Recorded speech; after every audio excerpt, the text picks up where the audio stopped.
અમરેલીમાં એસપી સંજય ખરાતે અમરેલી પોલીસના 14 પોલીસ કર્મીઓને એક સાથે સસ્પેન્ડ કરી દીધા હોવાનું સામે આવ્યું છે. તો જાણકારી મુજબ ફરજમાં બેદરકારી દાખવવા બદલ અમરેલી એસપી સંજય ખરાત દ્વારા આ કાર્યવાહી કરવામાં આવી છે. ત્યારે એક સાથે 14 પોલીસ કર્મી સસ્પેન્ડ થતાં સમગ્ર પોલીસ બેડામાં ખળભળાટ મચી જવા પામ્યો છે. તો મળતી માહિતી મુજબ એસપી સંજય ખરાતે ફરજમાં બેદરકારી દાખવનારા 14 પોલીસ કર્મીઓને સસ્પેન્ડ કર્યા છે, જેમાં jail guard, treasury guard, EVM guard, warehouse guard, emergency civil guard, court પરિસર ગાર્ડનો સમાવેશ થાય છે. તો સસ્પેન્ડ કરાયેલ પોલીસ કર્મીઓમાં 12 પુરુષ અને 2 મહિલાનો સમાવેશ થાય છે. તો અમરેલી જિલ્લા એસપી સંજય ખરાતે 2 જવાબદાર પોલીસ કર્મચારીઓ સામે લાલ આંખ કરી છે.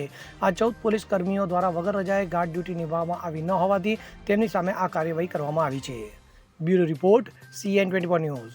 હવે જુઓ દેશ દુનિયાની તમામ ખબરો તમારી આંગળીના ટેરવે.